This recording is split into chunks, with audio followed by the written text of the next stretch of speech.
নমস্কার, হাজির হয়ে গেছি দার্জিলিং ব্লগ পার্ট 2 নিয়ে। তো যেমনটা আগের ভিডিওতে দেখলে আমরা দার্জিলিং কিন্তু অলরেডি পৌঁছে গেছি আর চলে এসেছি হোটেলে।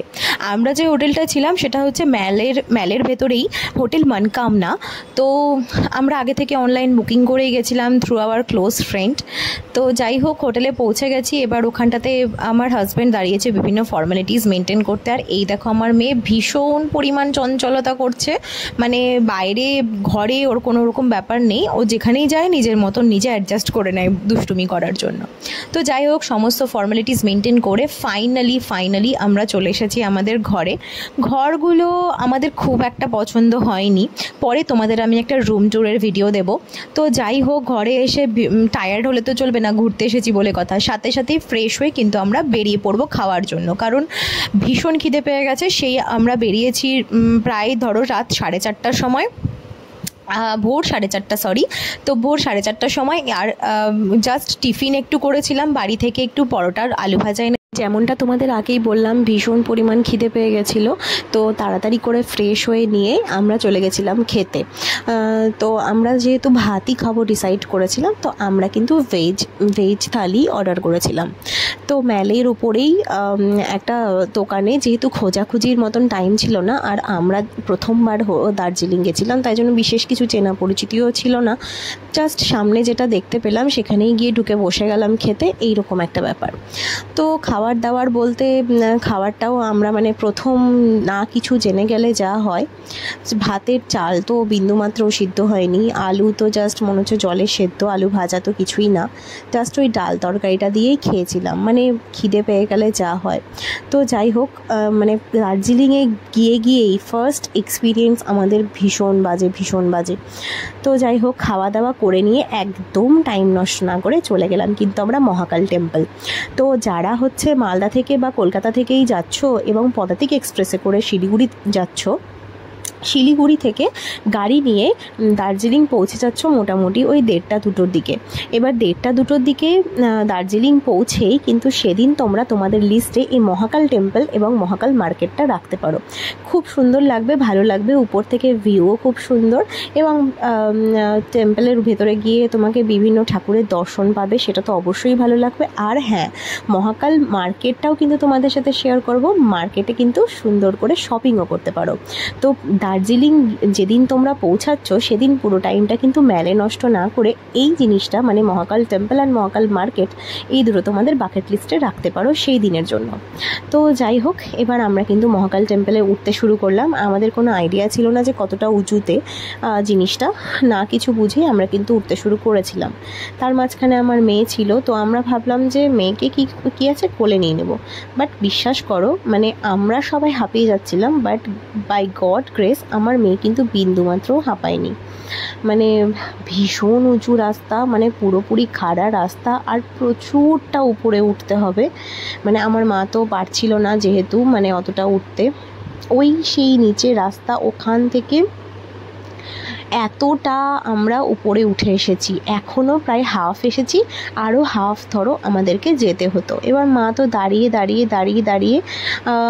যাচ্ছিল, যেহেতু অত তাড়াতাড়ি পারছিল না। আর ওদিকে আমার ভাই, বর আর আমার মেয়ে, ওরা 3জন সামনে চলে গেছিলো। তো আমি আর মা আস্তে আস্তে গল্প করতে করতে দাঁড়াতে কিছুক্ষণ দাঁড়াচ্ছিলাম, কিছুক্ষণ উঠছিলাম, এইভাবে কিন্তু আমরা উঠে যাচ্ছিলাম। আমি শুধু যেতে বলছিলাম যে এতটা উঁচু জানলে হয়তো একবার ভেবে দেখতাম, কারণ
আমরা প্রায় কাছাকাছি চলেই এসেছিলাম মন্দিরের, অনেকটাই উপরে উঠে পড়েছি অলরেডি। আর এখানটাতে কিন্তু জুতো খুলে তারপর বাকিটা যেতে হবে। তো জুতো রাখার জন্য এখানটাতে ওই র্যাক টাইপের করা আছে, যেখানটাতে তুমি জুতো খুলে রেখে যেতে পারো, বাট সেফটি, কোনো অসুবিধা নেই। তো আমরা সবাই জুতো খুলে দিলাম, মেয়ের জুতোও খুলে রেখে দিলাম। এরপরে কিন্তু আমরা লাস্ট এই দুটো ধাপ উঠতে পারলেই মন্দির, মানে আমরা আমাদের গন্তব্যে পৌঁছে যাব ফাইনালি এতক্ষণ ধরে ওঠার পর। তো এই মন্দিরটা ঘুরতে মোটামুটি তোমাদের হাঁটার উপরে ডিপেন্ড করছে যে যতটা তাড়াতাড়ি উঠতে পারবে। তো নামার টাইমে তো কোনো প্রবলেম নেই, ওই মোটামুটি তোমরা 2-2.5 ঘন্টা কিন্তু ধরে চলো, 2 ঘন্টা মোটামুটি ধরে চলো সবটা মিলে। তাহলে হচ্ছে তোমাদের 2 ঘন্টা হাতে টাইম নিলে 5টার সময় কিন্তু মন্দির বন্ধ হয়ে যায়। তো তার আগেই তোমাদেরকে মন্দির ঘুরে ফিরে যেতে হবে। তো এই হচ্ছে ব্যাপার। তো আমরা তার আগে টাইমের মধ্যেই চলে গেছিলাম মন্দিরটা ঘুরতে। তো আমাদের সুন্দরভাবে কিন্তু ঘোরাও হয়ে গেছে। তো ফাইনালি আমরা কিন্তু পৌঁছে গেছি মন্দিরের কাছে, একদম কাছে। ভীষণ সুন্দর লাগছিল, চারিদিকটা সুন্দর করে সাজানো ছিল। তো এই হচ্ছে মহাকাল মন্দিরের মা কালী। আরও এখানে প্রচুর আশেপাশে ছোট ছোট মন্দির আছে, শিব মন্দির, তারপরে হচ্ছে বজরংবলীর মন্দির, সব রকমের ছোট ছোট মন্দির আছে অনেকগুলো। তো ঠাকুর দর্শন করে নিয়ে এবার কিন্তু আমরা নিচে নেমেও পড়েছি। আর হ্যাঁ, তোমাদেরকে বললাম না মহাকাল মার্কেটটাও ঘুরবো, তো মার্কেটেও চলে এসেছি। মন্দিরের পাশেই কিন্তু মহাকাল মার্কেট, কোথাও দূরে যেতে হবে না। তো প্রচুর এখানটাতে শল, জ্যাকেট, সোয়েটার এগুলো দোকান বসেছে। তো কিন্তু এখানটাতে কিন্তু জিনিস নিতে গেলে একটু হলেও বার্গেনিং করে নিতে হবে, নাহলে কিন্তু তুমি ঠকে যাবে। তো এটা হচ্ছে ব্যাপার। খুব বেশি দাম বলবো না, রিজনেবল প্রাইসেই এখানে জিনিস বিক্রি হচ্ছে। কিছু কিছু দোকানে ফিক্সড রেট রেখেছে, বাট কিছু কিছু দোকান, যেমন এই দোকানটা থেকে, এই দাদার দোকান থেকে আমরা হচ্ছে 2-3টে চাদর নিয়েছিলাম। চাদর কিন্তু আমাদেরকে রিজনেবল রেটেই দিয়েছে। এবার তোমাকে কিন্তু তারপরেও বলছি আরেকটা কথা, বার্গারিং কিন্তু মাস্ট, বার্গারিং করে নিতে হবে।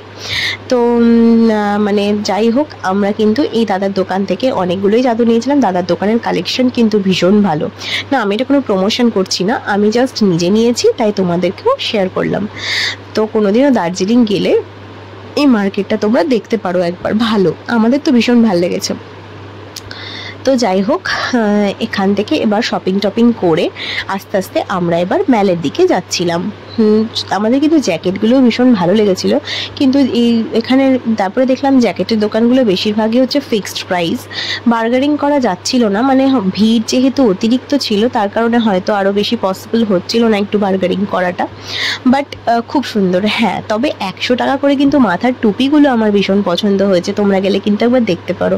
মানে বেশ স্টাইলিশ টুপি মাত্র 100 টাকা করে পাওয়া যাচ্ছিল। আমরা নিয়েওছি অবশ্য, তোমাদের সাথে পরে শেয়ার করবো কী জিনিস এনেছি। তো যাই হোক, আর হ্যাঁ, এখানকার একটা খুব মানে ভালো জিনিস আমি শুনে এসেছিলাম, যেখানে কিন্তু কি রিংস খুব সুন্দর পাওয়া যায়, মানে পাহাড়ের যেগুলো হয় সেগুলো। তো আমরা সেগুলোও একটা নিয়েছিলাম। ব্যাস, বাকি মার্কেটটা ঘুরে টুরে আমরা চলে গেলাম ম্যালের দিকে, কারণ সন্ধে হয়ে যাচ্ছিল। আর হ্যাঁ, চারিদিকটা তো মেঘলা হয়েছিল, মেঘলা আকাশ ছিল, তাই জন্য মানে মাঝে মধ্যে একটু করে টুকটাক বৃষ্টিও পড়ছিল। তো এই দেখো, ঠান্ডা কিন্তু ভীষণ লাগছিল, আমরা একদম টুপি জ্যাকেট পরে রেডি ঠান্ডায় বেরোনোর জন্য। সন্ধ্যাও হয়ে গেছে, আমরা কিন্তু ম্যালের মার্কেটে এবার চলে এসেছি ঘুরতে। ম্যালের মার্কেটটাও কিন্তু খুব সুন্দর, বাট তোমাকে বার্গেনিং করেই জিনিস নিতে হবে, এইটা আমরা ভালো করে বুঝতে পেরেছি। এক একজনকে এক এক রকমের রেটে জিনিস দেয়, এখানে না কোনো ফিক্সড প্রাইস বলে কিছু নেই, যতদূর আমার মনে হয়েছে। আমি জানি না কার সাথে কীরকম অভিজ্ঞতা হয়েছে, তোমাদের কার কী অভিজ্ঞতা শেয়ার করো আমার সাথে কমেন্টে। তো যাই হোক, মার্কেটটা ভালো করে ঘুরলাম। আমরা প্রথমবার দার্জিলিং এসেছি, আর বারবার করে কিন্তু এই গ্লিনারিটা খুঁজছিলাম, গ্লিনারিটা কোথায়, কারণ এত সবার ছবিতে ভিডিওসে দেখেছি গ্লিনারি, বাট নিজের চোখে না দেখা অবধি মনে হচ্ছিল না যে দার্জিলিং এসেছি বলে। এইবার মনে হচ্ছে যে হ্যাঁ, আমরা দার্জিলিং এসেছি গ্লিনারিটা দেখে।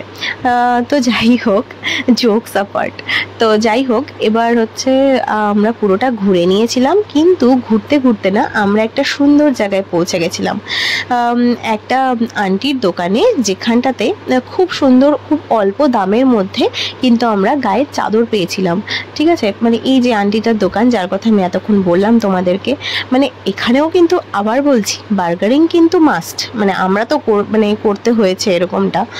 বাট কোনো কোনো দোকানে অবশ্যই ফিক্সড প্রাইস, তারা বার্গারিং কিছু শুনছেনই না। বাট কোনো কোনো কেউ কিন্তু বার্গারিং মানে তুমি তোমার কথা রাখছেন এরকম বলতে পারি। তো যাই হোক, এই আন্টি কিন্তু ভীষণ ভালো, ভীষণ সুন্দর কালেকশন ওনার কাছে চাদরের। তো যাই হোক, আমরা এনার কাছ থেকে চাদর নিয়েওছি, আর ইনার ফোন নাম্বারটা আমার স্ক্রিনে থাকবে এবং ডেসক্রিপশন বক্সেও থাকবে। তোমরা কখনো গেলে এই আন্টির কাছ থেকে কিন্তু জিনিস নিতে পারো, আশা করি তোমরা ভালো কালেকশন পাবে। তো চলো, দেখা হচ্ছে নেক্সট ব্লগে। আবার দার্জিলিংয়ের আরেকটা ব্লগ আসতে চলেছে। যারা চ্যানেলটি সাবস্ক্রাইব করোনি তারা অবশ্যই সাবস্ক্রাইব করে দিও। ভালো লাগলে কমেন্ট করে জানিও কেমন লাগলো। কোনো ইনফরমেশন তোমাদের দরকার থাকলে অবশ্যই জানিও।